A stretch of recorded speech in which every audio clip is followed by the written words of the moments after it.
up the blitz. Flag is thrown. There's your first down and a lot more for Demaryius Thomas. 9-9 Swing and a shot by Freeman. Deep into the night. Back-to-back homers for the Braves. Blake Griffin will turn. Shoot a free from the win. Foul. They go. They cut the big land. They go.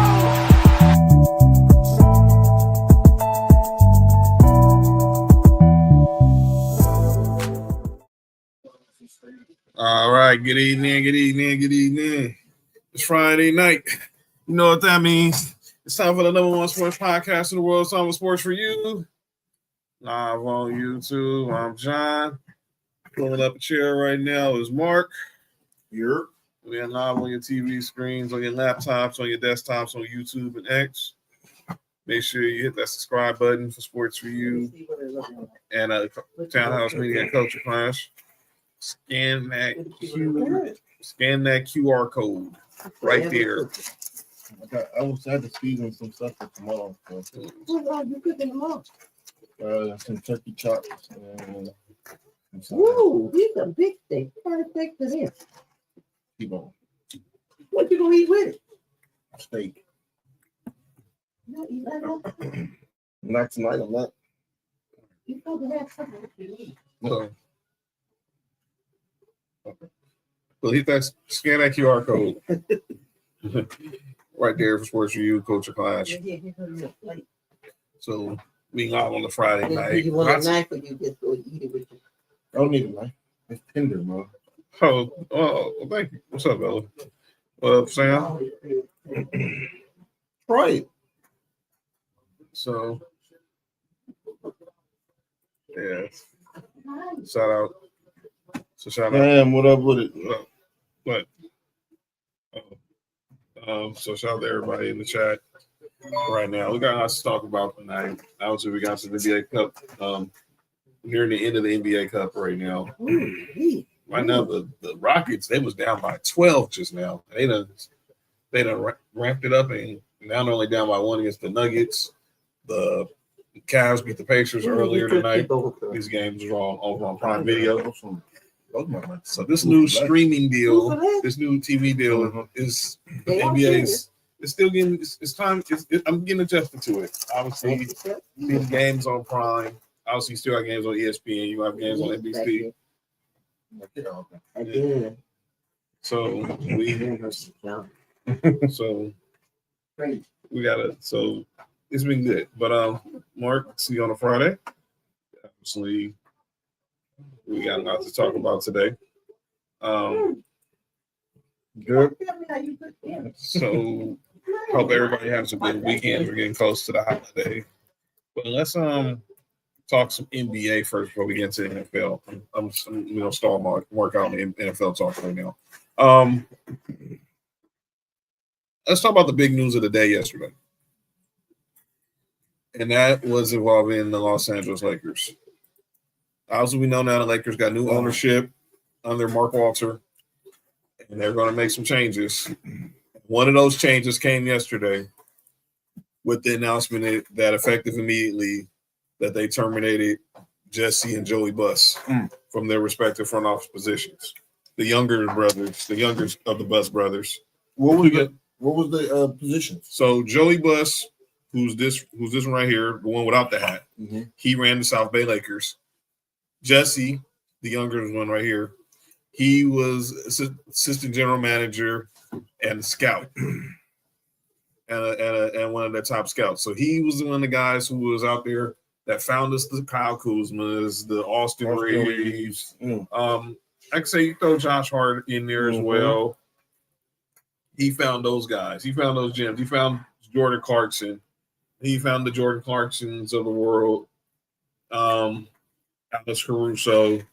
He was going on doing those trips. He was pretty good. He was doing pretty well then. Yeah. Okay. He's these were now this is the story when it comes to Joey and Jesse.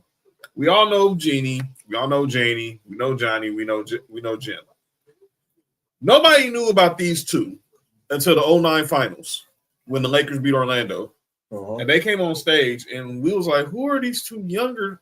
When the heck did Dr. Buss have younger sons? Like, I mean, that doesn't shock me one bit. I mean, you know Dr. Buss's resume. But Who were these two younger? We come to find out they had a different mother from the four older kids. So obviously they sided with Jeannie when the whole situation happened with their two older brothers, and look where it got them. Now here's where the situation comes in. Why people wondering why did they lose their positions? Obviously, I told people this from the jump. Once Mark Walter is going to evaluate, he's not going to just go in there and make wholesale changes. And let me explain what this. One of the reasons that might have gotten the Bus brothers on the outside. Out of all the family, when they came to make the vote for selling, they were the only two that voted against the sale. Oh. And let me explain why. And it's kind of easy. They figured once Jeannie decided to step down, they got next. Right. Well, Jeannie didn't see it that way, and they were out.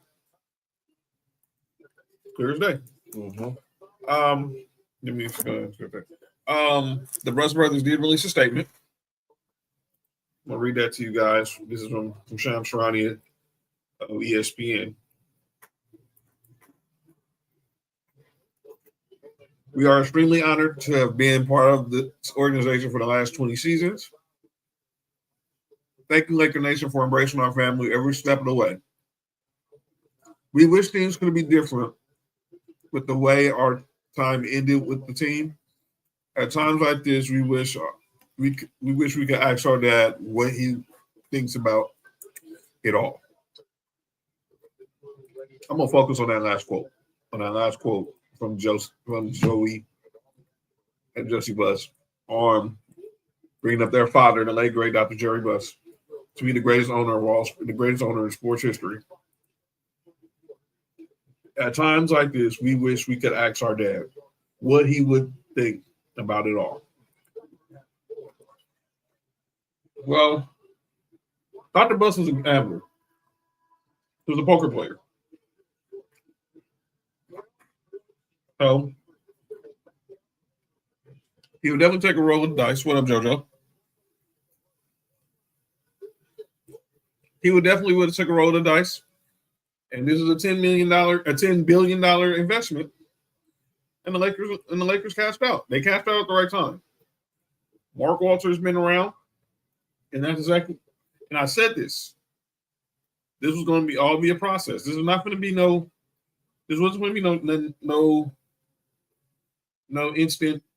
instant move.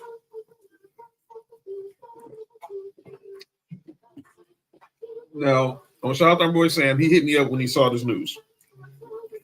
And he asked me, and he basically saying was changes happening to the front office.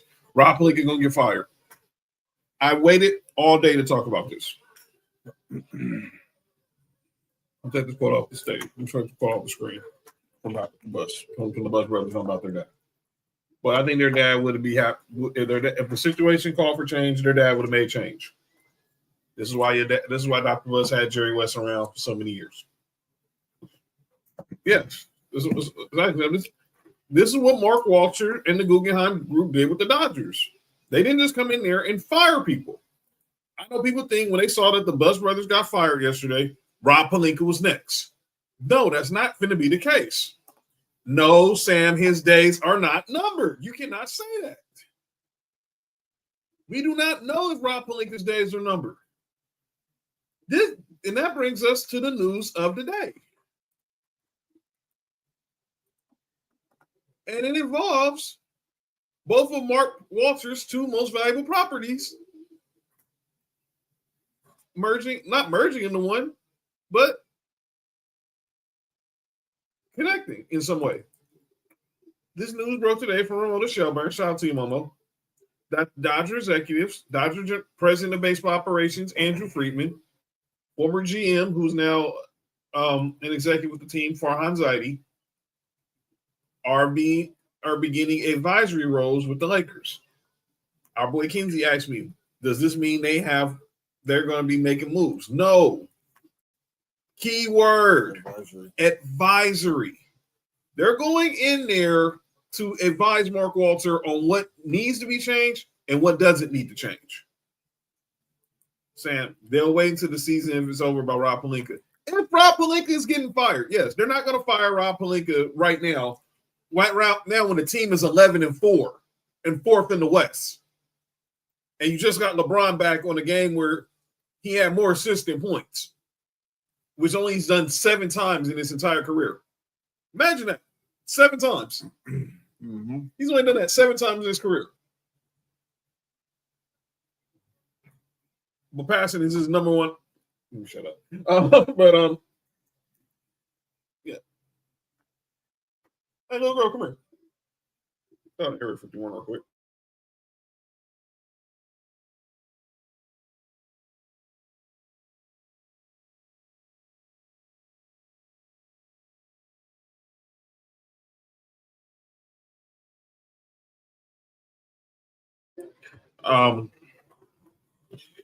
No, they're not going to make wholesale changes. Andrew Friedman, they're going to be advisors. So they're advisors. They're not making moves. No, they will not be making moves. Oh wow, got this ladies' night here in the Prime Studio. And I just got Taylor Rooks. Shout out. Candace Parker's in the house. Future Hall of Famer. Hall of Famer Twin Cash in the house. What the heck kind of sweater is UD wearing? Is that a Cavs sweater?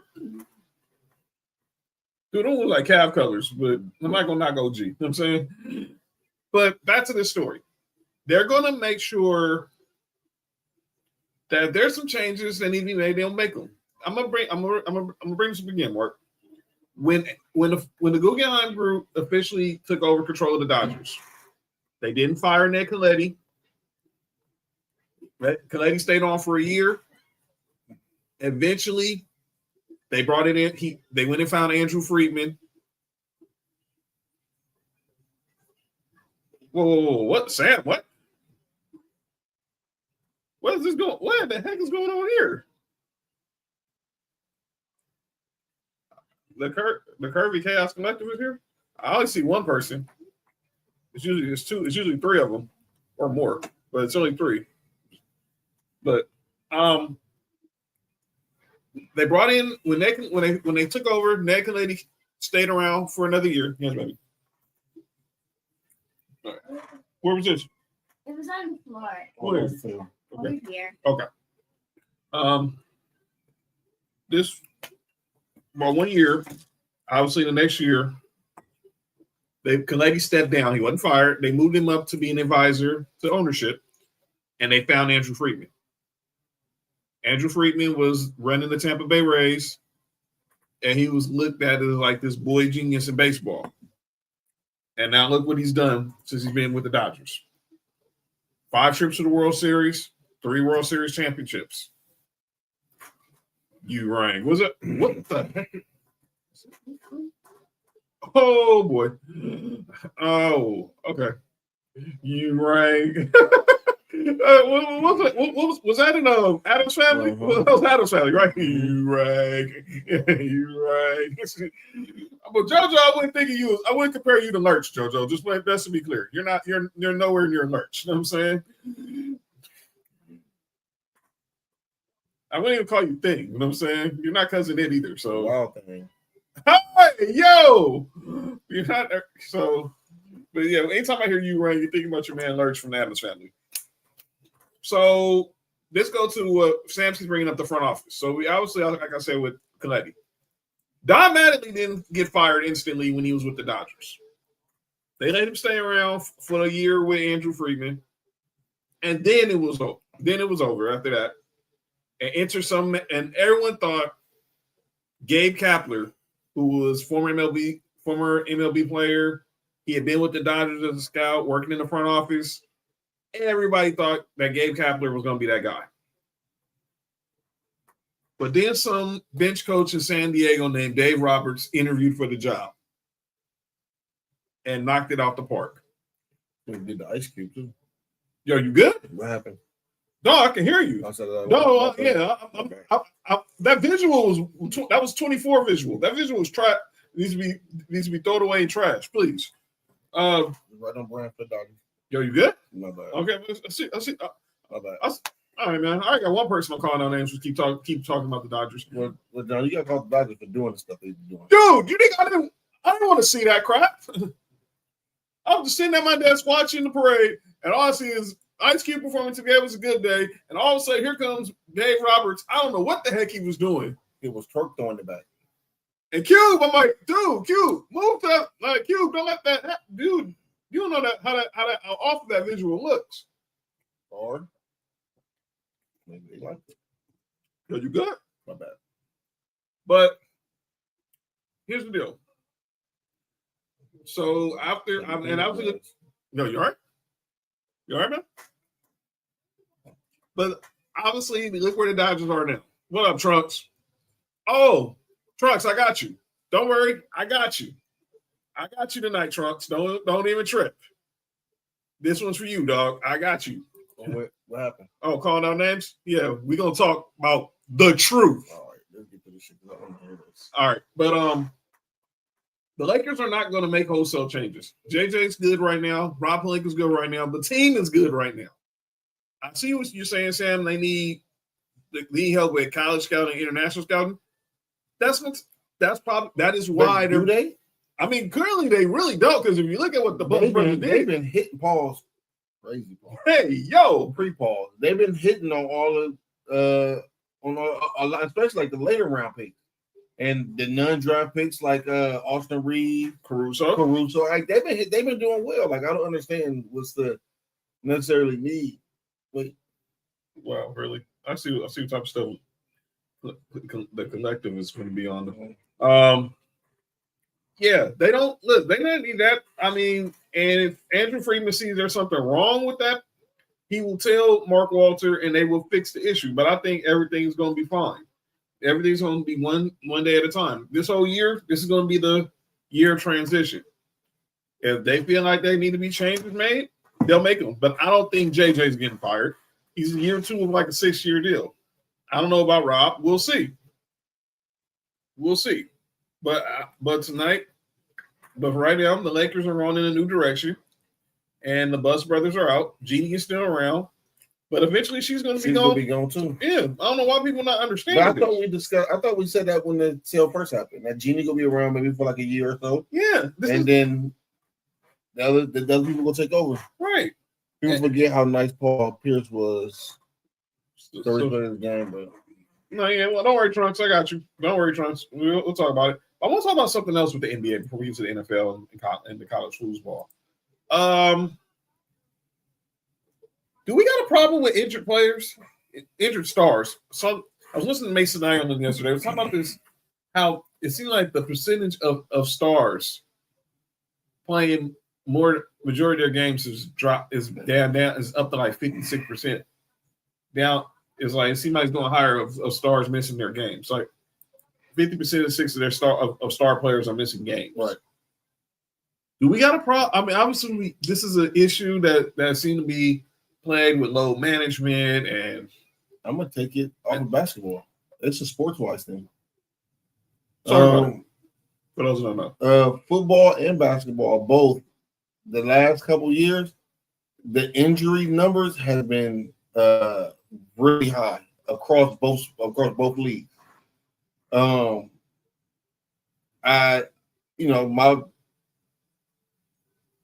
conspiracy theory is not even conspiracy theory, but my thing is what I think is our athletes is getting too big, too fast, too strong, and everything else is not keeping up with it. So I think that's why so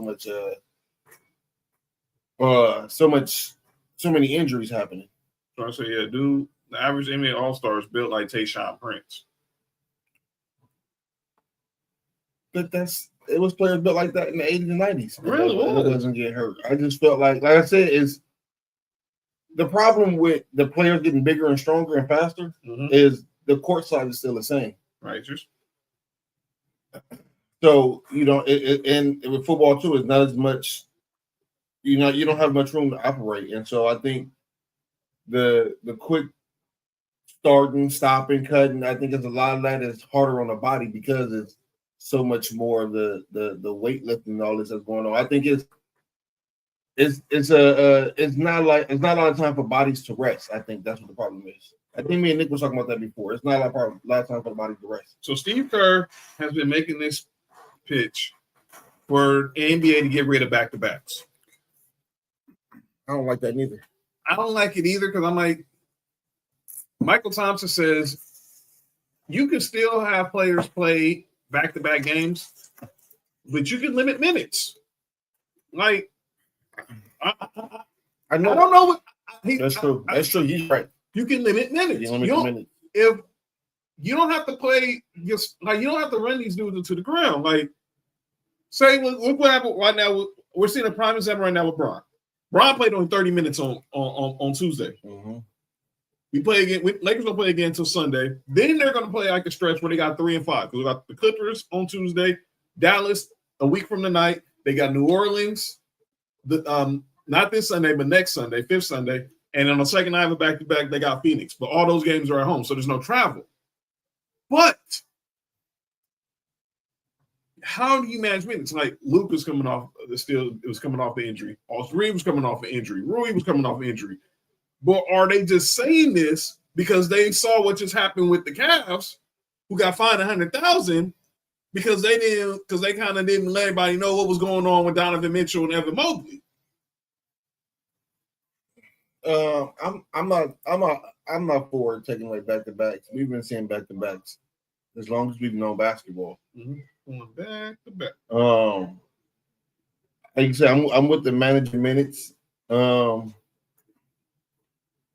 I'm with some of these players just letting their bodies rest, man. I don't think that it's enough rest that's going on. Like a lot of times in some of these cities, I'm not sure if these fans know, but they go play the game, go get dressed, and go out. And then, like, if there's a back-to-back the next night, or if you're not letting your body properly heal. Mm-hmm.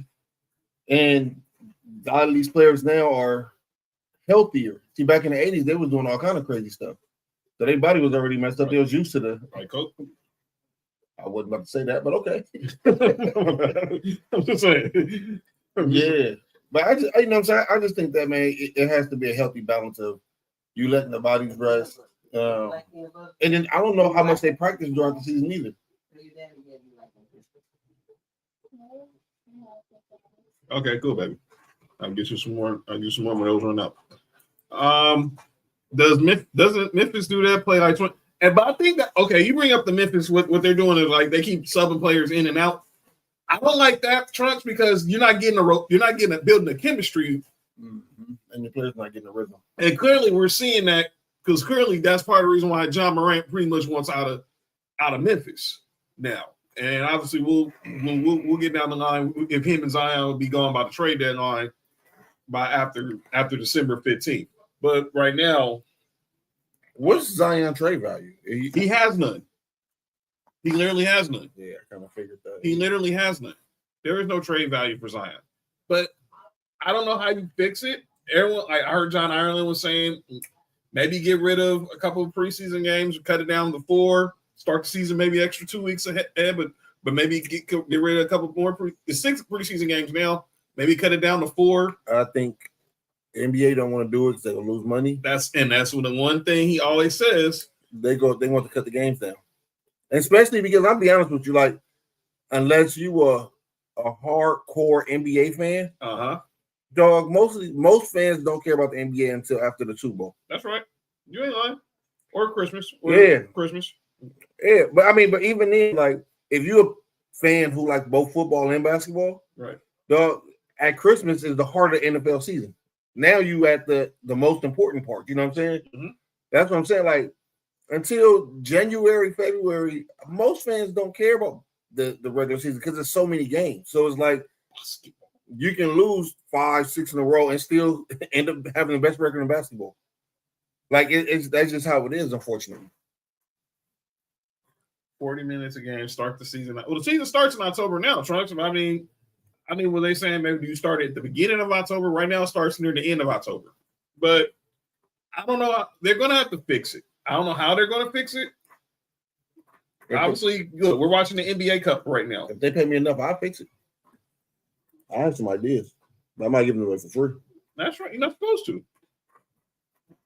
Everybody should be, if you're gonna be a consultant, you pay by the hour. You don't get paid by the minute. I'm getting paid by the words I speak. Eric. All right, as Jokic just hits a 3. So that's what we're gonna talk about. But I want to get into another story with the NBA. We talked about me and you had a conversation about this in our group chat. Man, don't you hate when them things break? Never mind. Go ahead. Yo, you good? You all right? Huh? You all right, man? Yeah, like something you was looking forward to using, it just break. Like, yeah, that's just sad. That's crazy. That's just sad. I feel when that happens. So much pain. Yeah. It causes a lot of pain too. It's like blue click. Oh, have y'all been following this? This dude is insane, man. Have y'all been following the situation with Draymond Green and Kenyon Martin? So I want to play some audio I got. I'm gonna share on the screen. So Kenyon Martin was on. Obviously, he's a regular on the Gills on Gills Arena, and I like Kenyon. And I like Kenyon Martin. And he brought up because they was asking about what happened Friday night with Wemby and Draymond Green, and he basically just told them like he didn't have a problem with Wemby not backing down. So you're not supposed to show that you're scared. You know what I'm saying? Right. And that came up with the conversation that Kenyon Martin feels that Draymond's a fake tough guy. He only goes at people he knows who's not going to challenge him. And everyone's favorite Karen, Michelle Beatles, co-signed on it on her show. And Lou Will and Chandler Parsons didn't respond. They said that's above their pay grade. Kenyon Martin was on the podcast. I don't know whose podcast, but I saw Marcellus on it. Marcellus Wiley was on here. So I'm going to play this. And he was talking about something like who are guys who you consider were those dudes you just didn't want to F with in the league. While we're here, I got a quick question for you.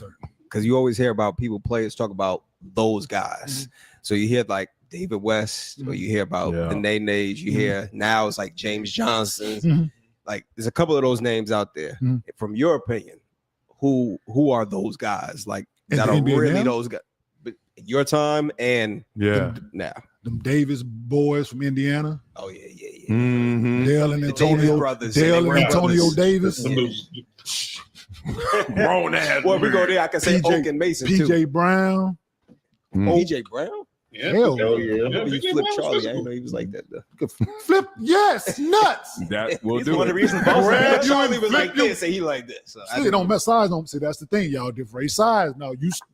No, bro. Don't like size. Don't From matter. 9 to 99, blind, cripple, or crazy, you can PJ get it. Do that to no big dudes. I saw him do it to Charlie. Yeah, So but he just played a certain way. He was a certain thing. PJ didn't play. He didn't play nothing out there. Oak. Obviously, no brainer. There's certain guys that played hard. Zebo. Okay, you haven't said a name that got a big life. name. I'm talking about that was Draymond on that list or nah? Nah, that's no. That's a different. I think what Draymond does is sometimes calculated. Draymond ain't did nothing to nobody who's gonna do something to him, do something back to him. That's what I was talking about earlier. That's the list I'm talking about. That's all. He ain't did nothing to nobody who's gonna do something back to him. And I said it on our show. Ain't nobody hit Draymond in this shit yet. Ain't nobody hit him one up for a layup, and ain't nobody took him out the air. Ain't nobody hit him. Ain't nobody stepped on his chest. Ain't nobody did anything that he's done to nobody.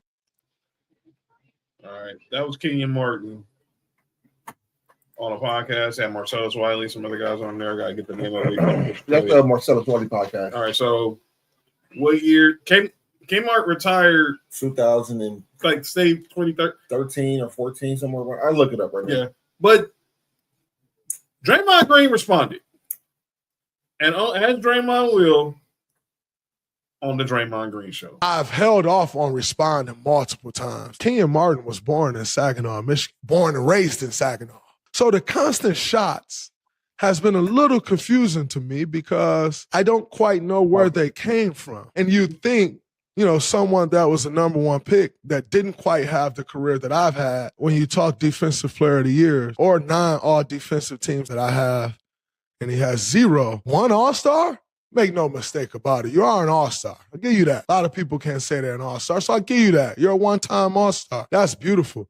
But you must admit, like, to be the player that you were and defender that you believed you were, and to not have like a single all defensive second team, it's kind of an underachievement. You know, number one pick in the draft. A lot of people look for that guy to win Rookie of the Year. Didn't. All rookie team though. First team all rookie. I can't say I made any all rookie team. So kudos. I tip my hat to that. It started off promising. Lost in a couple NBA finals. He got to sniff it. Didn't quite get a taste, but got a little sniff of it. In 2000, playing for the Cincinnati Bearcats. Unfortunately, he wasn't able to see that championship through either. And my big brother, Mateen Cleaves, went and took that championship. You know, so it's tough to sit in a space of like continuing to speak on my name and call my name out as if I underachieved or am underachieving when I was just simply the 35th pick in the NBA draft and somebody took a swing on in the second round and it just happened to work out, you know, to become one of the greatest players in the franchise history. It just happened to work out.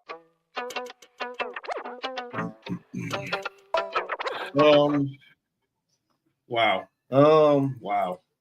I think what both players are saying is true. Mm-hmm. Draymond's response didn't respond to anything Kenyon Martin said. Right.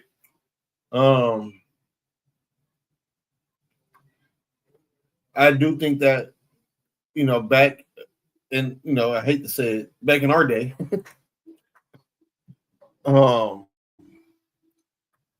everything was about physicality. Yeah. So you had a lot more of these players that was just physical, maybe might not have been able as skillful. Right.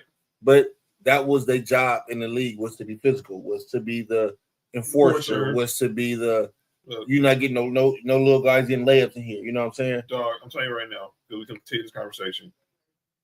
In the year of our Lord, 2025-2026 season, you're not going to have a year where Charles Oakley and John Starks would have been all-stars. No. But they were all-stars in 94. Well, Jordan retired too. But they were all-stars in 94. Is that the shake one? Oh. Or, well, B.J. Armstrong was all-star to hear that too. But that's another conversation. Go ahead, continue, Mark. But I think that the league is looked at differently now. Yeah, nobody's fighting. Nobody's really fighting right now. You know what I'm saying? Like, hold me back. Most of these NBA players, dog, especially in today's time, probably never even been in a fight. But what they are about is getting their money and keeping their money. That's right. So yeah, we can push, we can talk shit to each other, we can do all this. Even then, like and what Kenyon said is right. Draymond not doing that to know. He wasn't doing that to he's not doing it to like no DeAndre Jordan or nobody like that. You know what I'm saying? Like he know who he can talk to and who he can play with like that. He know who not to. We got here's my thing with Draymond. Like I said, everything he said was right. Everything Kmart said was right. And I know Draymond probably didn't want to respond because obviously they're both from the same soil, Saginaw, aka Saginaw, Michigan. Although Kenyon grew up in Texas, because obviously Saginaw is crazy. That's what they call it. Is that what you just said? Well, that's what they call it. Pause. Saginaw is out of pocket. I don't know. I don't know what kind of men we want to be called cities that's sag nasty, but that's another conversation. So everyone brought up who was the better player. I think here's a question you asked, Mark. So obviously the internet never, and they put up the stats of the careers of Draymond Green and Kenyon Martin. Outside of the points, blocks per game, and career field goal percentage, Draymond Green has Kenyon beating every other stat and accolade. But when you think about the eye test, yes, Kenyon Martin was a former number 1 overall pick out of Cincinnati. Played for Bob Huggins. That was the squad, and obviously, he had injury. He broke his leg. His What Trill say? He said athletes can't take criticism without comparing titles. Well, Kenyon wasn't criticizing Draymond. He wouldn't have as a man. It's like he's not doing that. If you go, and I'm not playing the whole clip of Gil because it was like it's 7 minutes long. Y'all go listen down your own leisure. He basically, he didn't say anything about us. He respected his career, but he thinks sometimes he called him soft, man. He basically said he's being very calculated on who he went at. It's a lot of words salad. He called Draymond soft. Look, at the end of the day, he called Draymond soft. That's, you know what I'm saying? That's not criticism. Criticism is, damn, Draymond took a 3 and hit the side of the backboard. You shouldn't be doing that. But you calling the man soft, dog, that's different, man. That's the reason why Jalen Rose went on that show with Skip. And you know what I'm saying? He said, man, Skip was talking too crazy about some of these players. Why he called him Water Pistol Pete? Yeah. That stuff, that line will never die to me. Truck said Draymond is more useful to the team, but Kmart was a better player. One-on-one, Kmart wins 99 out of 100. One-on-one don't mean you're a better player, though. It really not. And to be honest, as quiet as kept, Kmart was just as limited offensively as Draymond was. Or might be even worse. Go look at Kenyon Martin in Denver. Go look at Kenyon Martin when he went playing with Jason Kidd. Exactly. We ain't got a point guard that's feeding him the rock. And he's not rim running. Or he's in Denver where basket running. Oh. Rim running. That's crazy. Well, God. Shut up. Basically, when you're in a situation when you're a teammate, when you don't have like a pass first point guard like Jason Kidd, as opposed when you're in Denver, when he was with Chauncey, and everything was running through Melo, his offense was pretty limited. I would know. Who did the Lakers beat in the 2009 Western Conference Finals? And it was pretty much that squad was pretty much offensively sometimes 3-on-5 because Dante Jones was on the court too. His best years was his 2 last years in New Jersey. His 3rd and 4th year, both of them he averaged 16.7. Yeah, see, Kenyon Martin, freak athlete, dude. But when I'm talking about a better player, Draymond was a better player. And as simple as that. And there's no slight on Kenyon Martin. Kenyon Martin will not be a Hall of Famer. Kenyon Martin will not be in the Hall of Fame. He will. Well, those are in the Hall of Fame. Yeah, those are Hall of Fame. First ballot. Yeah. No, unanimous. You heard that, MLB? Unanimous. By the way, speaking of Hall of Fame, Tuesday, on our Tuesday show, which might be our only show of the week next week, we will have the semifinalists for the Pro Football Hall of Fame list on Tuesday. So get your opinions ready, everybody. Because there's gonna be some guys on this list who y'all agree with and don't agree with. So we'll talk about it. But I'm just, I don't like the beef and everything, but players gonna say what they're gonna say. If the Nuggets had a coach, they might not have lost. No, they wouldn't because they was playing Kobe. I don't give a damn what George Carl was. I see what you did there, Trump. No, they wouldn't have had a coach. It didn't matter what their coach was because they weren't stopping that. They weren't stopping that Kobe. All right, I don't give a damn. And trust me, wait till we get to calling out names. We'll have more talk about the Mamba RIP in a minute. But let's go ahead and get to some college football. Obviously, we got 2 more weeks left in the college football season, but there's some news circulating around the college football around the coaching carousel. And one, Lane Kiffin is the center of that carousel, Mark. So we all know Florida, Auburn, LSU, Penn State, UCLA. Joe Brady, please go there now. Are all vacancies. But we all know that the SEC schools are going to be the 3 schools that have the highest, that will be high priority. And then you throw in there Penn State. UCLA is farther down the flagpole. Sorry, ladies and gentlemen. Here we go. So Lane Kiffin is being reported that that Ole Miss. So Lane Kiffin's son is a very talented high school football prospect, and now they've been making trips to the Gainesville and Baton Rouge over the weekend. Yes, yeah, go. So now it's being reported that Ole Miss is giving Lane Kiffin an ultimatum. Their AD is saying that Lane Kiffin needs to have a decision about his future by after the Egg Bowl. So that's usually Friday night Ole Miss, Mississippi State. This Friday? Next Friday. Next Friday, okay. That Lane Kiffin needs to have a decision within a week. Well, let me say this to Ole Miss. I like your strategy. It's not going to work. Nope. And you're talking about somebody who despised Lane Kiffin. I still ain't forgot how he left Tennessee for SC. And I never will. Because after that, Tennessee went pretty much down the toilet from there. Mm-hmm. Oh, I'm getting there, Trail. Don't worry. So here's what the reports are. And I heard this early on Mason Ireland, thanks to the great John Ireland. Maureen? No. Coach. Orgeron? Yeah. So reports are, and I just saw it on Yahoo. I just seen it too. That LSU is preparing a proposal to present the Lane Kiffin within the next week. And John Ireland, the voice of the Lakers, said he got a text in the middle of the show. I was watching the show at work. He was on during Mason and Ireland. Shout out to the Brown. That Ireland got a text from someone he trusts.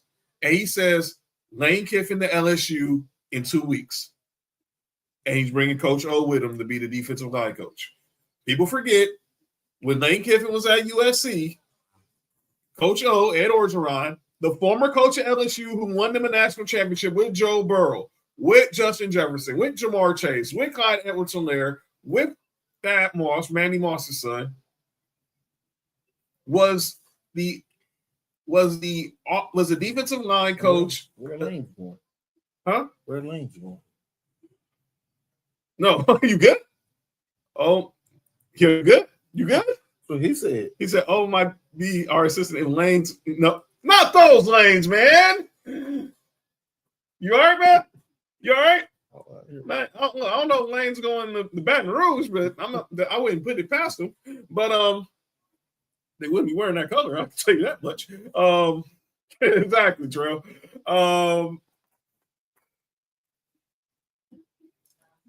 Lane, Coach O was with Lane at SC.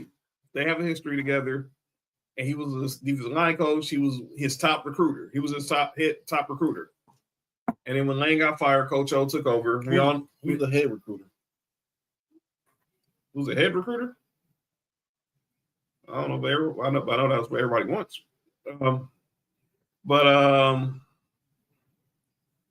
Coach O coming back to LSU to work with Lane Kiffin, I think is good.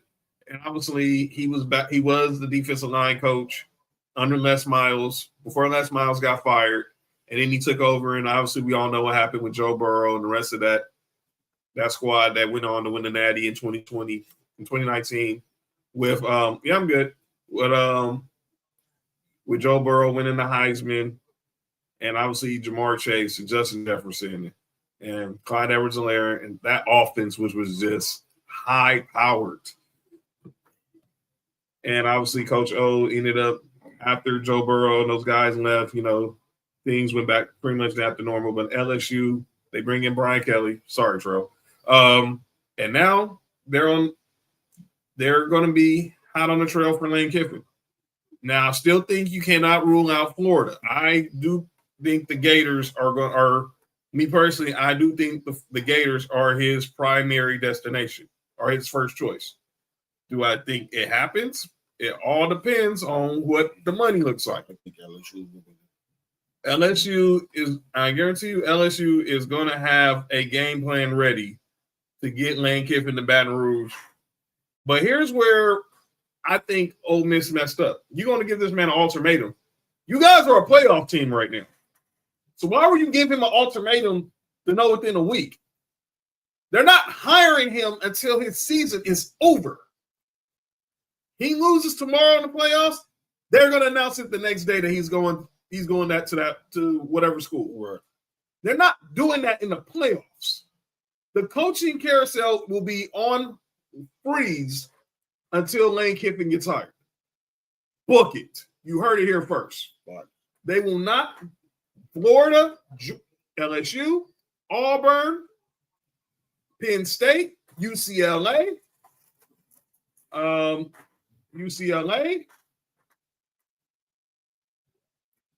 Obviously, Virginia Tech just hired James Franklin. All these schools who have these vacancies, will not do anything until they know what's going on with the head coach of Ole Miss. Believe that. And obviously, there's only really 2 big games tomorrow. We know Oklahoma, Missouri, but obviously the big game tomorrow in Autzen in Eugene, Oregon, and that is USC in Oregon. Game day will be there. They named Marcus Mariota the celebrity guest picker. My man Brian. Celebrity guest nigger.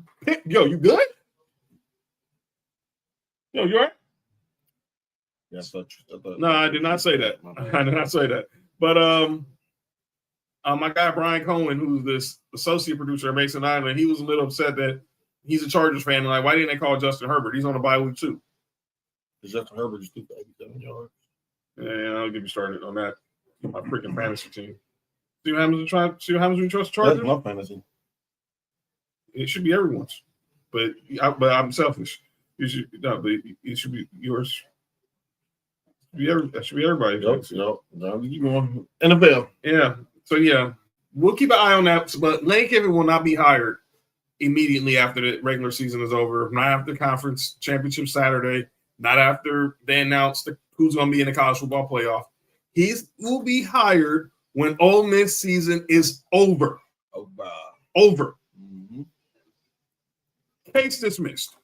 All right, let's go ahead and get to the NFL. Oh, Mark, man. My guy. Yes.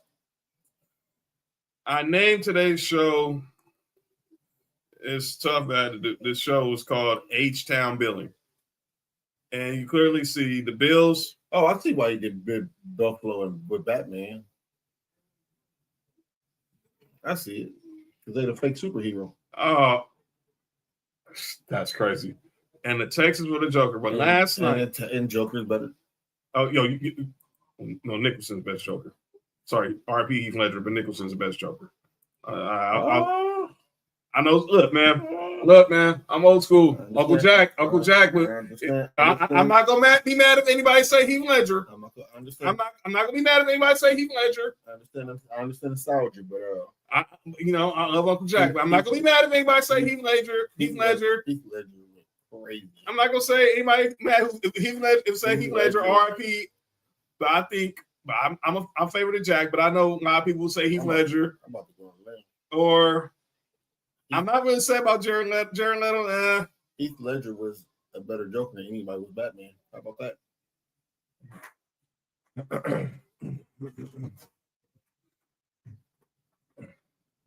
Oh. What did you just say? Heath Ledger was a better Joker than anybody was a Batman.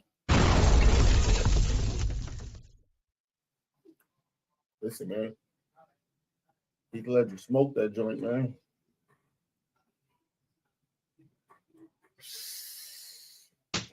But y'all know how I feel about Batman.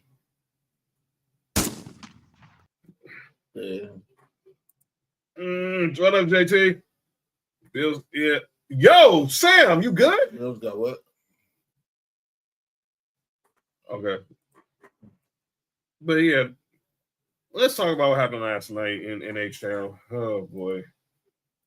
Mark, your boys, man. I'm giving you the floor, man, but your boys, last night, your boys lose to the Texans without C.J. Stroud, Davis Mills. But it wasn't the offense that was the problem. Well, offense wasn't the problem. Well, y'all offense was a problem. But it was because y'all ran into this. Now, I'm biased. I'll still say the Broncos have the best defense in the NFL. But what these dudes did last night? But they was playing against the high school offense. Oh, no. We'll see when they play the Chiefs in a couple of weeks. Oh, that's a Sunday night game, by the way. But the 8 sacks, 11 tackles for loss. Josh Allen got hit 12 times, 2 interceptions, 1 forced fumble, 1 fumble recovered. Okay. Mark, what happened last night, man? What happened last night? Buffalo went to Houston for the strip clubs. So they got chopped and screwed last night?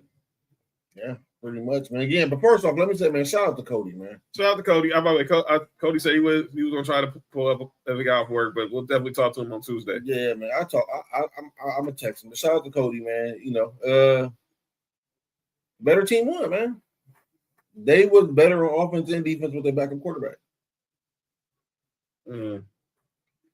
But then again, they was going against our defense, so not really a fair matchup. What is going on with the Bills in your eyes? You know what? I woke up this morning. I just knew that Brandon Beane and Sean McDermott and Joe Brady was going to be left in Houston. Unfortunately, they all made it back to Buffalo, so that's what's happening in Buffalo. They keep letting the losers come back. I was listening to Mason Ireland the other day. They asked DeMarco Farr, do you think Sean McDermott could get fired? And Mason trying to make the argument. Hold on. Mason trying to make the argument. Well, he's in it the season with this record. Pick me. But I'm gonna leave it to the Bills fans. I said last year we should have fired Sean McDermott and hired Mike Vrabel. He did. He really did. And look, we're right. And I called it that Mike Vrabel was going back when they fired Jerome Mayo. I knew the only person they were going to call was Mike Vrabel. Middle said, but did the better team win? Absolutely. You ask the man. Look, we all watched the game, but this man had an invested interest in the game. I think he would. No, I was watching it just as a fan. Look, I would still take Josh Allen any day of the week, but last night that defense, that Texas defense was a problem, man. I said it last week on the show. Even though he had 6 touchdowns, a lot of people not going to understand what I'm saying. Josh Allen regressed, and I said after his 6 touchdown performance, he has regressed. And a lot of the shit that happened yesterday didn't have to happen if he just take the check down. That first interception when he just threw it to 2 different Texans, Gabe Davis and James Cook was wide open.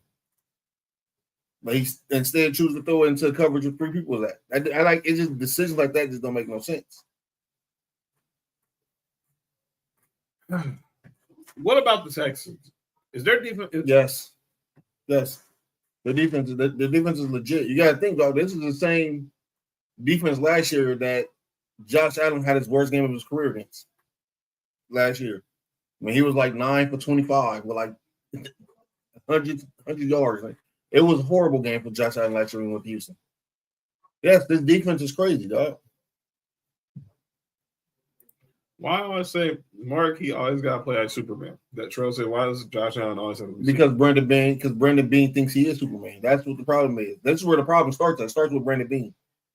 The fact that you have this generational talent and you refuse to give him any help, that's malpractice. You need to go to jail. Why didn't I make a move with the deadline? Because Brandon Beane's retarded. I don't know if I can even say that R word. I'm sorry. Brandon Beane's really on the spectrum. We had Jalen Waddle, supposedly. We offered the first round next year. Miami said, give us the first round next year. Brandon Beane said no. I don't understand what the difference is. If you're getting Jalen Waddle the first round this year or next year, Jalen Waddle will be better than anybody he picked at 26. Exactly. What are you? And again, Sam, this is why Mark Walter will evaluate things. Because when you don't evaluate, you let stuff like this linger. I just wish the Pagulas had the balls to fire these people, but they're such nice people that they're not going to do it. And then the Bills are probably going to run.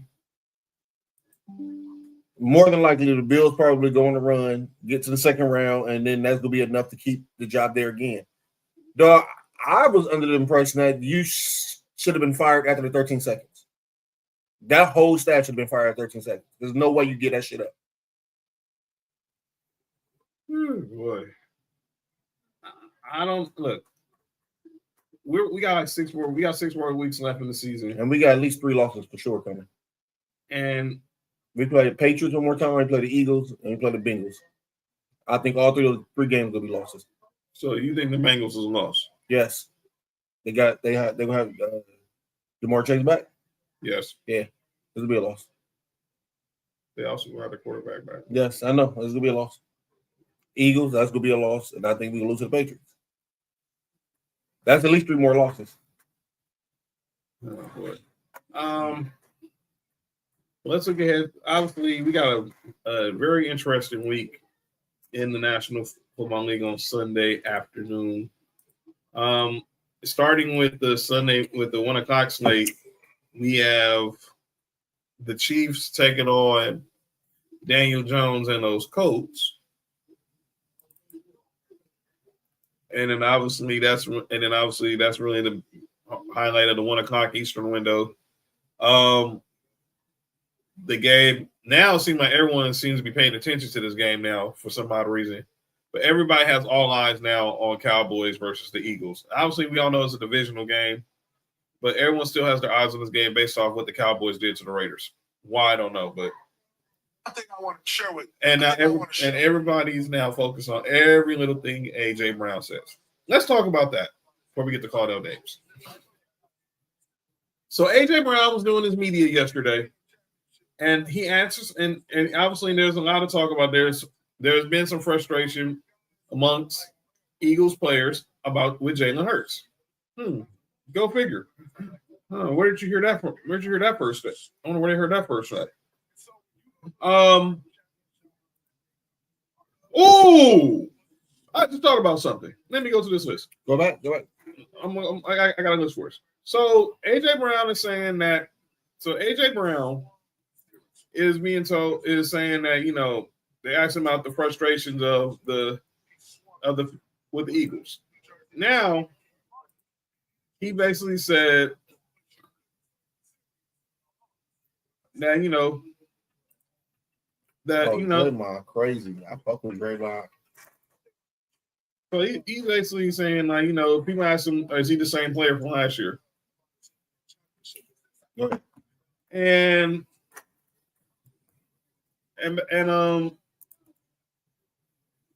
he said, well, if that's the case, then Saquon's not the same player from last year. And he was asking about Jalen Hurts, and he was asking about the Cowboys. So Nick Shook, he's a writer for NFL.com. He does this every week. He does his QB tiers. So this was their preference. This was before last night's game. So here's his tier 1 quarterbacks. Matthew Stafford's number 1. Drake May's 2. Josh Allen's 3. Baker Mayfield 4. Mahomes is 5. Why, I don't know, but I get it. Tier 2, Dak Prescott, Daniel Jones, Justin Herbert, Sam Darnold, Brock Purdy, even though Brock Purdy hasn't played most of the year, but another, whatever. Tier 3, Jordan Love. Lamar Jackson is in tier 3 right now. Jared Goff, Caleb Williams. Tier 4, it's Bryce Young. It's my quarterback, Bo Nix. And look who's in tier number 4 at number 17, Jalen Hurts. These are his stats for the year. 67% completion percentage, 1,995 yards passing, 7.4 yards per attempt, 16 touchdowns, 1 interception. Interception rate. But you know why that is? He's not throwing the ball. She said Texas on the number 1 defense. Does the Bills need help? And should Keon Coleman be held accountable for not being available for his team? Well, he's in the doghouse. He's currently in the doghouse. I want to say that here yet. Go ahead. Keon Coleman not being able to play yesterday says a lot more than just missing the team meeting. Because us being down 3 receivers going into the game and they still choose not to play you is more than just that team meeting. And the only thing we saw highlights of Keon Coleman was he was on the field pregame talking to Tracy McGrady. T-Mac, who obviously stays in Houston. He's an owner. He's a minority owner of the Bills now. Him and Vince Carter are both owners of the Bills, minority owners of the Bills. And he was there pregame talking to Keon Coleman. I don't know what the conversation was.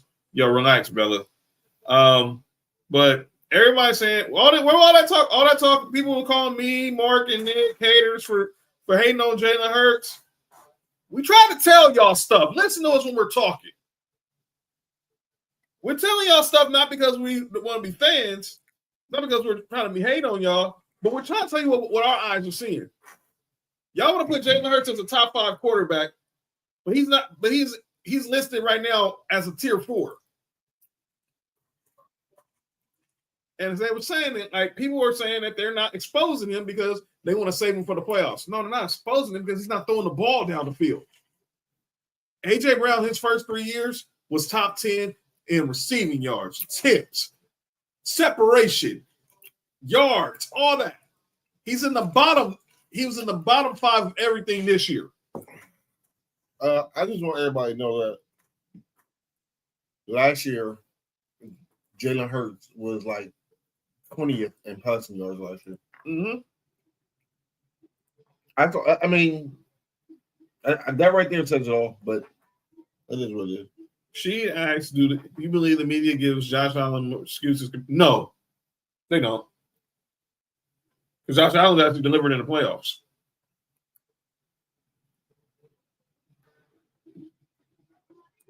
But I'll leave that alone.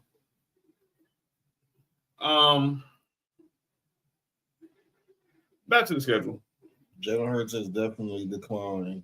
That's what I said. They definitely declined. It's been shown in every game. Well, said, but he's top 5 though. Yeah, he is top 5. Yeah, he's better than top 5. He basically told someone came on this show and told us they're taking him over. They're taking him over Josh Allen, Joe Burrow, and Patrick Mahomes. And no, did they say Mahomes? I know they said Josh Allen and Joe Burrow. They said Mahomes was the only person that wouldn't take him over. You say you're taking him over Lamar Jackson. You're taking him over Matthew Stafford, over Jared Goff, over Justin Herbert. But see, these are just people who just looking at the win, man. Like all them players you put, all them quarterbacks you put, you can put them in that Philadelphia Eagles offense, and they still win the Super Bowl. Let me tell you about teams who win despite their quarterback. I can tell you a team who won 3 Super Bowls despite of a quarterback. Baltimore won 1 with Trent Dilfer. Yeah. Tampa with Brad Johnson. Tampa with Brad Johnson.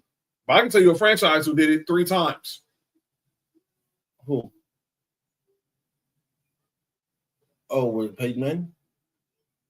That wasn't prime John Elway when we won those 2. We went back to back. Oh. We was carried by Terrell Davis and Rod Smith and Shannon Sharp. That wasn't prime Peyton Manning when we won in 2015. Giants for sure.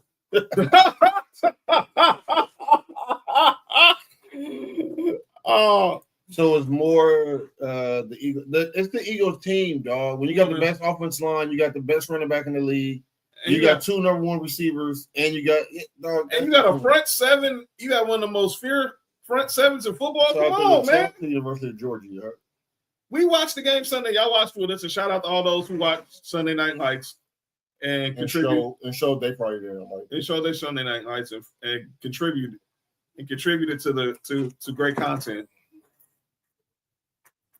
We watched. I'm watching. We watched March Georgia Bulldogs, Jalen Carter and Jordan Davis knocked down 5 passes from Jared Goff. 3 from Jalen Carter, 2 from Jordan Davis. Perfect 4. Yes. Fabulous 4. Mm-hmm. Trail said Baker will win with Philly. If he can win in Tampa Bay with all his receivers hurt, yes, absolutely he can win in Philly. Yeah. I'll be like, hey, Sheed, just be careful for the refs. As we told you on Tuesday, be careful for the refs. Yeah. I think the coach should win that game, but it's gonna be the coach versus the Chiefs and the refs. So we have not seen Patrick Mahomes below 500 in his career. I don't think and I believe it till I see it that he's going to be 5-6 after 11 games. And they play Thursday and they play Thanksgiving Day against the Cowboys.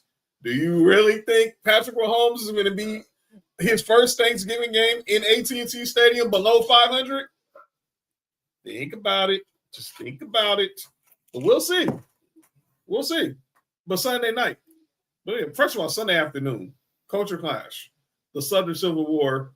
Well, what would it be a good? It's still going to be the game. I know it doesn't look advertising because of the Saints, because both how the Saints and the Falcons are on the rebuild mode right now. I'm going to take that Michael Penix picture down. But This game is now going to be a trash talk fest. We got Trell and Dale representing the Saints. You got Champ, Drell, JV representing the Falcons. Our boy Jermaine Basuska boys might pull up and join and help talk Saints. But this game, and obviously the news yesterday we got about Michael Penix Jr. He's now out for the season with a torn ACL. Here's the deal.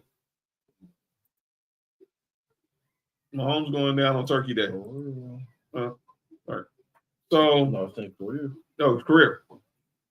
I looked at yesterday on Get Up, they showed Michael Penix in his 5 seasons since 2018 has had a season-ending injury. ACL, collarbone, ACL, shoulder sprain, and now another ACL injury. This time, but the 2 times in college with his right ACL. How many ACLs he got? Well, now he has none because he tore his right ACL twice in college. Oh, we can't tear no more. They should be. And then you good? And he tore his left ACL on Sunday. And I said this on Tuesday's show. I didn't even know this. He can't take snaps from behind center because of the condition of his knees. Pause. That's crazy. He can't bend the center over because of his knees. So now all eyes are on one Kirk Cousins, who's obviously had his injury history, and now he's going to be back as the main quarter, as the QB1 for the Dirty Birds. Is Drake London playing or is he out? He's ruled out. He probably will be out for the next couple of weeks, but they said he avoided serious injury. So This time it's his good leg. My good leg, my third leg. Yo, Trell, you good?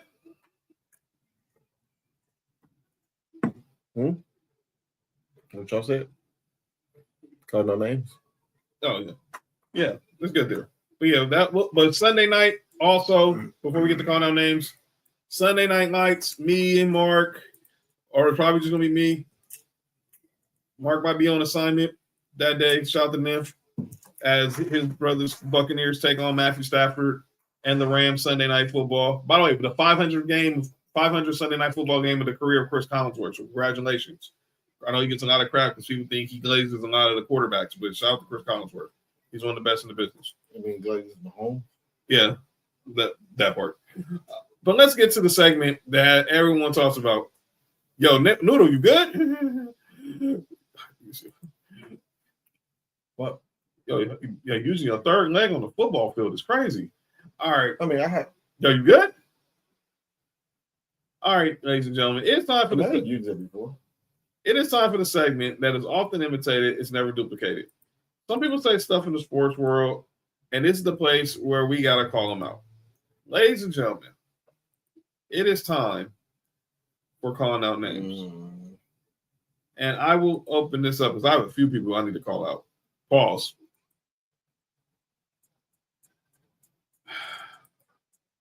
I'm gonna start. I'm gonna get this one out the way because obviously I'm tired of talking about people hating on the Dodgers. Jason Kelsey. Why? We're gonna stamp baseball for what? Listen, just because the Phillies didn't make it doesn't mean the World Series wasn't absolutely epic. That was an awesome 7 games of baseball, man. It was back and forth. Yeah. Both teams had their shining moments. Blue Jays are up all game going into the 8th inning. So you're telling me I'm supposed to get excited about a Canadian baseball team and a team that just spends more money than everybody else? Who the cares about either? Both of them spend more money than everybody. It's baseball. Yeah, that's why baseball sucks. That's why baseball sucks. You just buy World Series championships. It's the dumbest thing in the world. I was enjoying the out of it. It's exciting. It's exciting. It's exciting that the team that spent the most money and everybody knew was going to win the World Series won the World Series. It was the unexpected person that won it for him. It was unexpected. Everybody knew this was going to happen before the season. We just had a bunch of meaningless happen before it, and then it happened. So, yeah, no, baseball not getting my stuff. Jason Kelsey, shut the F up. So I mean, I know your Guardians didn't make it, or obviously you adopted the Phillies since you've been with the Eagles your entire career. Stop hating on the Dodgers. Anybody could have spent money. So I'm not saying about this crap about the Dodgers because the Dodgers spent money. Everybody could.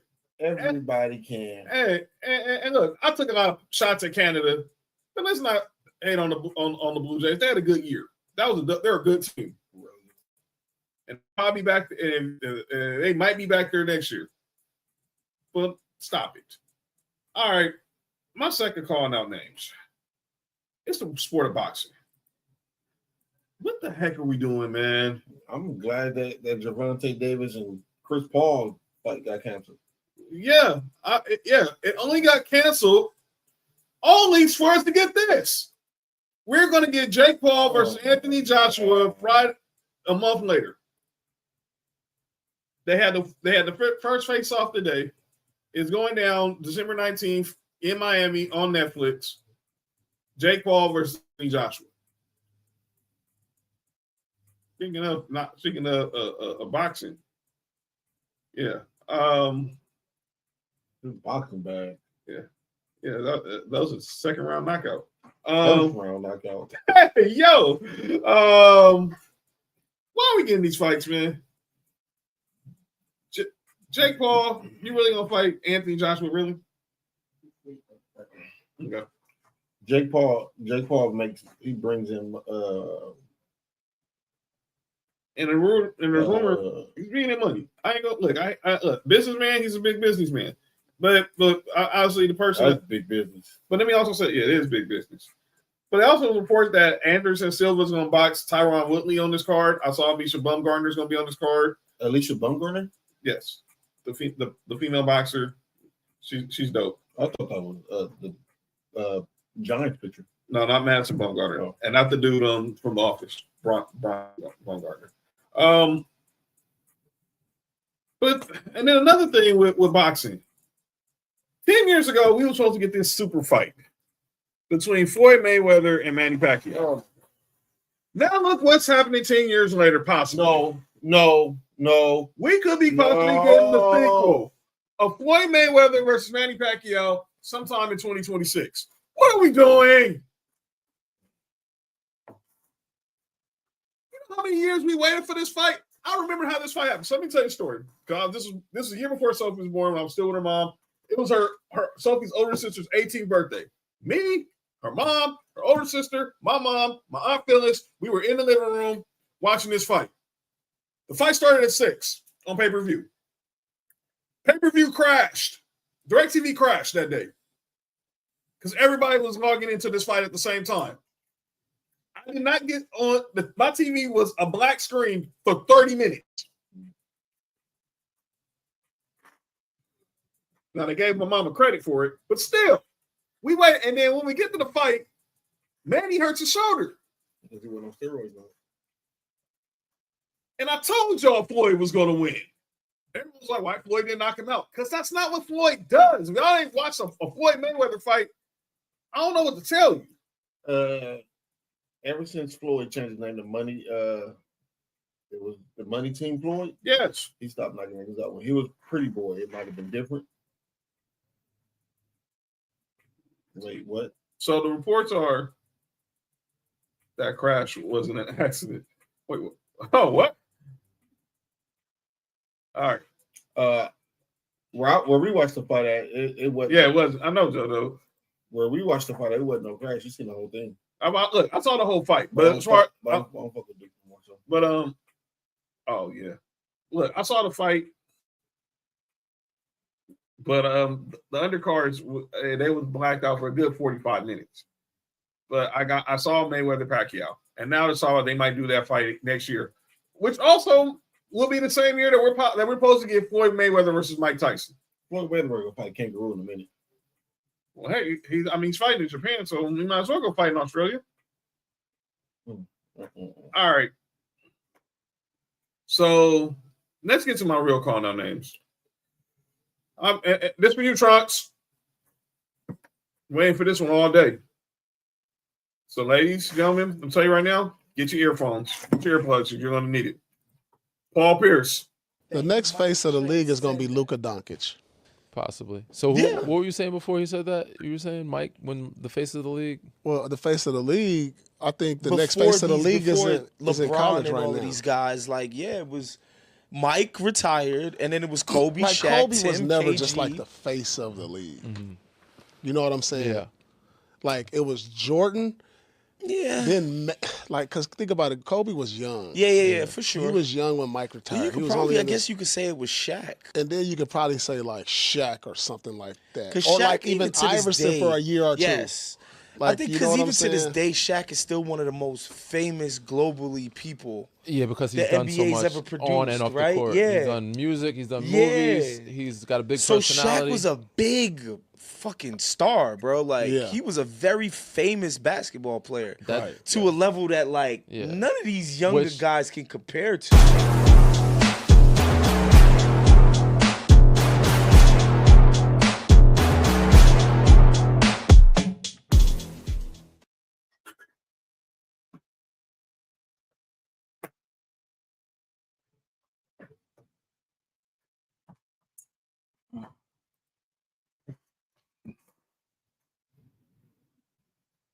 It's okay, Cody.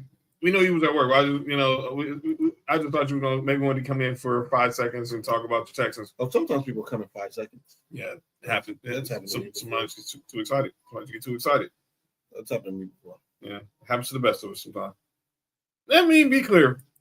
Trunks, why didn't anyone stop him mid-sentence? Our boy Robert Wilkins. Paul Pierce been handling Jalen Brown's AirPods. Noodle, what the, was Kobe was never the fa- What are we talking about, Paul? Kobe Bryant was never the face of the league. 5-time champ, 2-time finals MVP, the Black Mamba, the guy who beat you in the finals, the guy you beat in the finals. Why do you think it was such a big deal, Paul? It wasn't just because it was Lakers Celtics. You beat Kobe. What you mean Kobe wasn't the face of the league? Oh, cut the crap, bro. Kobe wasn't the face of the league. You know what, Paul Pierce? And shout out Boy Tig. I had to do some homework because I got so I'm so just talking about this crap. You look at these stats. Kobe pretty much in their best years, Kobe was better than Paul Pierce in everything. PER. I don't think the question was Kobe better than Paul. We know I know that, but I'm going there. I'm going there because our boy Nick Freeze, I love you, Nick. I'll see you on Tuesday. The blasphemy, because we were having a separate conversation about this whole Kmart Draymond thing, and you brought up the point that if Draymond had the Warriors, the 73-9 Warriors beat the Cavs in Game 7, clearly Draymond was going to be the MVP of the finals. 35 points, 15 rebounds in a Game 7 against LeBron, Kyrie, and Kevin Love. And we brought up how Andre Iguodala finals MVP. Should have been Steph. But he said he got it because he was locking down LeBron. Really funny when LeBron was averaging like 35, 10, and 10 in the series. It should have been the finals MVP, but you're not going to give it to the dude on the losing team. unless you're white. RP Jerry West. How Kawhi got finals MVP because he said he knocked down LeBron. He only scored 17 points, but LeBron was averaging 34. Yeah, I didn't understand that. But then our great boy Nick Freeze wants to bring up the fact, well, no one's going to mention that Paul Pierce knocked up Kobe. Let me be clear. The Celtics did beat the Lakers in game in 6. And Paul Pierce locked up Kobe Bryant in Game 4 of the second half. We were up 25 points. Paul Pierce went to Doc Rivers and said, I want to guard Kobe, and I'm going to give Paul Pierce his props. That was the best defensive assignment I saw on Kobe Bean Bryant my entire life. He was in his jersey for 24 minutes. He did not give Kobe breathing room in that second half. But let me be perfectly clear to our brother Nick Freeze and anybody in here who wants to say that Paul Pierce locked up Kobe Bryant. Kobe averaged 26, 5, and 4 in those 08 finals. In the finals they won at 7, he averaged practically 30. So Paul Pierce never locked down Kobe Bryant. He had a good half, which basically was the reason why they won the finals. Because they went up 3-1, and the Lakers weren't coming back from that. Much as I kept hoping alive they would win Game 6 of Boston, but all of a sudden, Sam Cassell and P.J. Walker turned into the modern Magic and Kareem. But Paul Pierce never knocked Kobe Bryant for a series, knocked him for a half. And it was the most important half in finals in the Celtics finals history post-Bird. But get the F out of here with this crap that Paul Pierce is better than that Kobe was never the face of the league, Paul. Shut up. And that's the truth.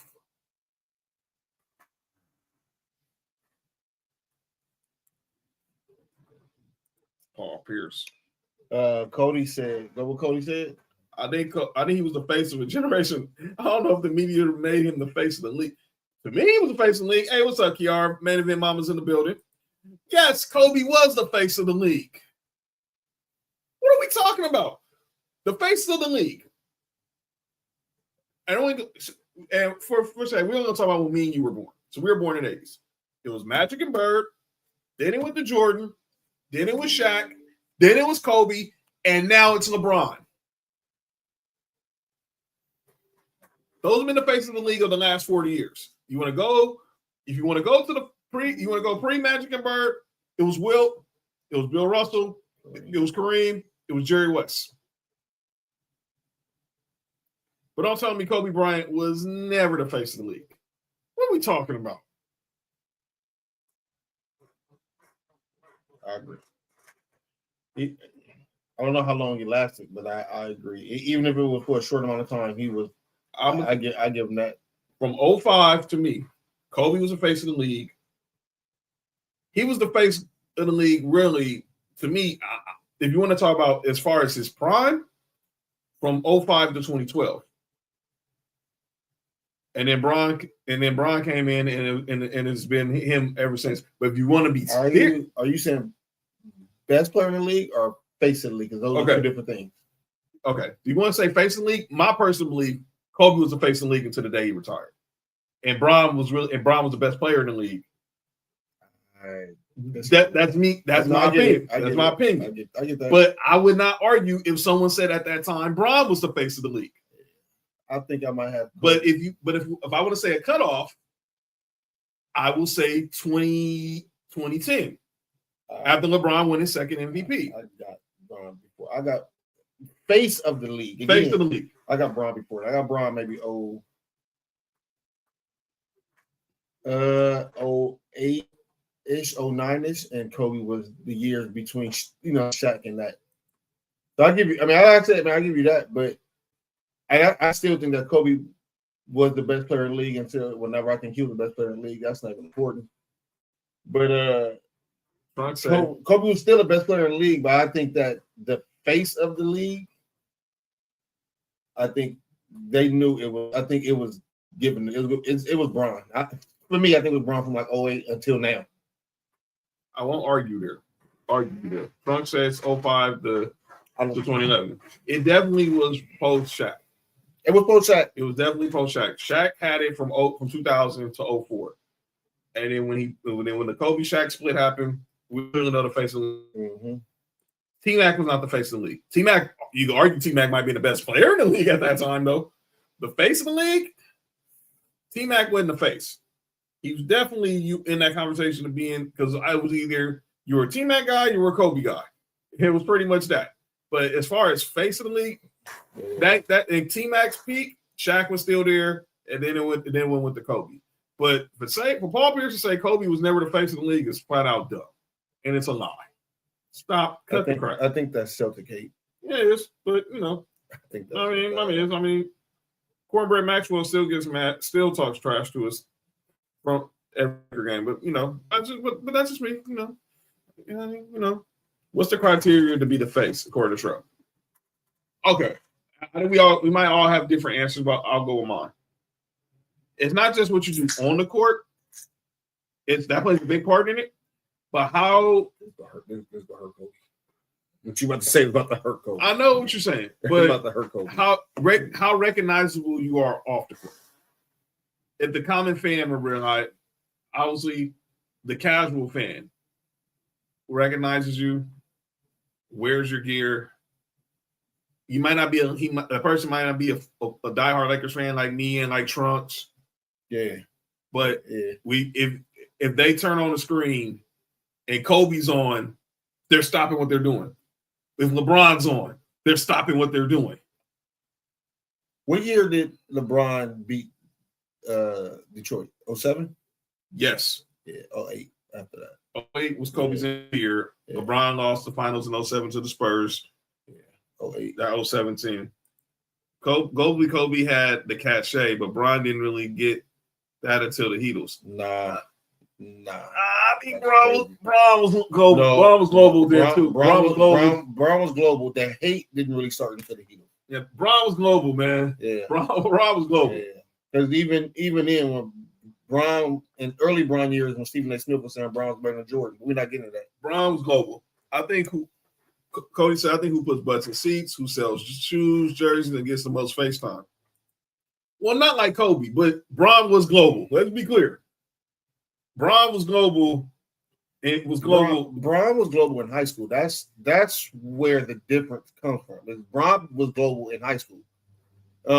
And he came into the league, with that hype of that. So, but Kobe, like I said, everything that happened with Kobe, off court or whatever, I still think that from the year that Shaq had left the Lakers, I'm not even say when Shaq left the Lakers. I'm gonna say the year y'all lost to Detroit, y'all beat New Jersey before then, right?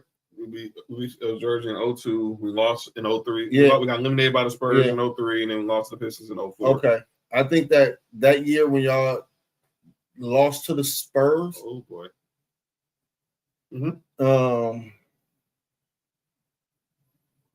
That's the face podcasting. Yeah. I think the year when y'all lost to the Spurs, I think that's when Kobe ascension of being face of the league started.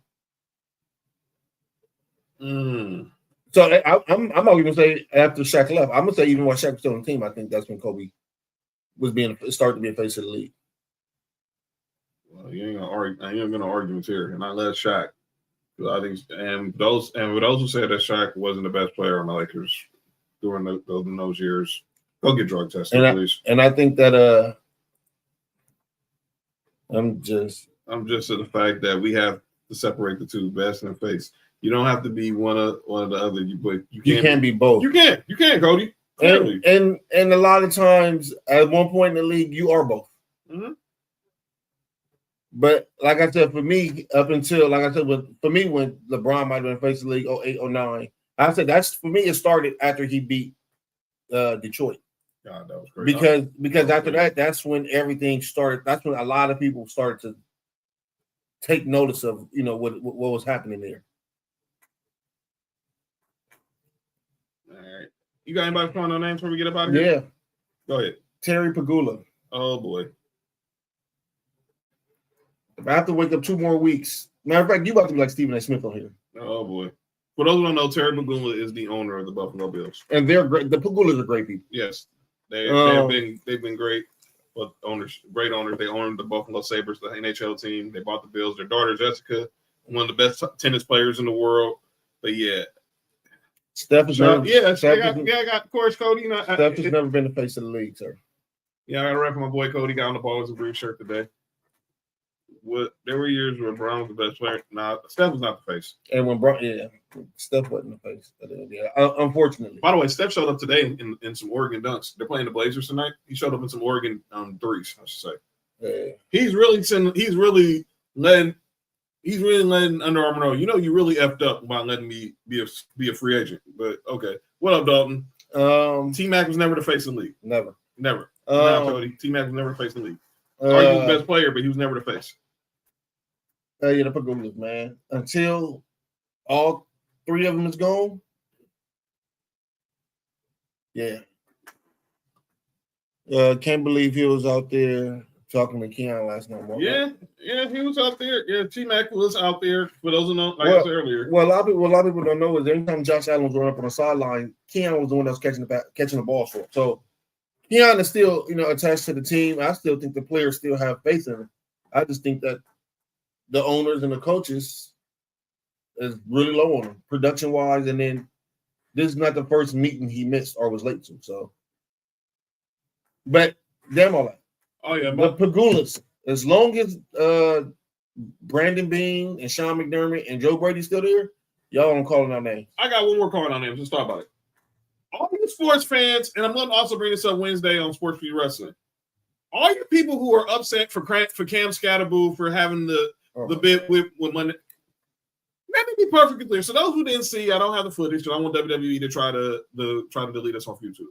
But here's the footage. So Cam Scatterboo, Abdul Carter, and some of the Monday Night Raw was at the Garden on Monday.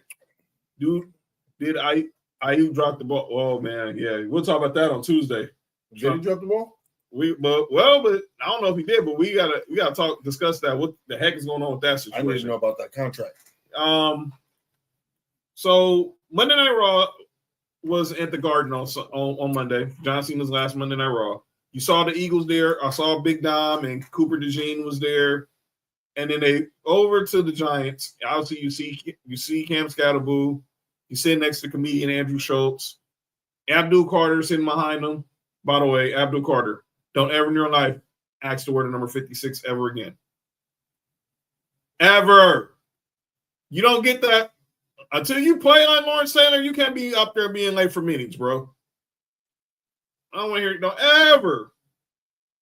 Come on, man. Stop it. But people were upset. So there was a bit where they did where Cam Scatterboo was talking trash to this faction on the Judgment Day. Of course, with shout to Dom Mysterio, Finn Balor, JD McDonough. And Cam Scatterboo pushes JD McDonough, and they get into a little scuffle. Now, me and mine, Cam Scatterboo just had surgery because after he fractured his ankle, after he dislocated his ankle, his foot is in a walking boot. They were behind the barricade. They were not going to put that dude in harm to ruin his career. And everyone upset saying, well, you shouldn't be out there. Why stay home? If you're going to be there, just go enjoy the show. You don't got to be a part of the show. Y'all get a life. Bro, upset. I mean, come on, dude. We're really that upset. They was not going to let this dude get hurt. And that's all I got to say. All right, we're going to get up out of here. Begins. Check out, again, on Sunday. Culture Clash has 2 watch-alongs on the football side. Check out Southern Warfare Trail, JB, featuring our boys Dale, Champ, and Drill during the Saints Falcons game during the 1 o'clock window, Pacific window. And then, of course, the number 1 watch-along on Sunday nights, Sunday Night Lights, with yours truly and others will be here to talk Rams, Buccaneers Sunday night. Mark, if you're at the architecture, I will be needing a live report from the SoFi to see what the color scheme is looking like in there. So Bella said this FMLA is extended. Shout out to FMLA. Make sure y'all hit that subscribe button for Sports4U podcast. Like us on YouTube, subscribe, and make sure you fuck moms, leave it in the ass. No, dude. Oh, you know what FMLA? You should be very familiar with FMLA. Come on, bro. Unofficial sponsor of the show. Scan that QR code for Sports4U podcast and for Culture Clash. Yeah. I don't know what's wrong with him. I don't know what's wrong with this dude, man. This dude out here just what?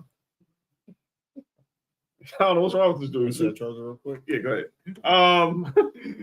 Yeah, I don't know what's up with John. John tripping. I'm just trying to end the show. All right, so Sunday, check us out then, and then we'll be back 5-4 Tribal War Zone. Catch me, Mark, Nick, Cody. It's the Friendsgiving edition of Sports4U on Tuesday. As we get ready for talk some football and talk some food on Tuesday, and we'll let you know about what we're going to show next Friday because the little princess is in there. It's turning 9, but so we probably won't be a show there. But stay tuned. We'll let you know what we got going on next week on Tuesday. Make sure you subscribe, like, share, tell a friend to join the number 1 sports podcast in the world. Enjoy your weekend. Enjoy the college football. Obviously, Mark, I got a slaughter going on against Charlotte. Tennessee, do not leave your game in Knoxville when you get into Gainesville. We have not won there in almost 20 years. Let's end the streak tomorrow.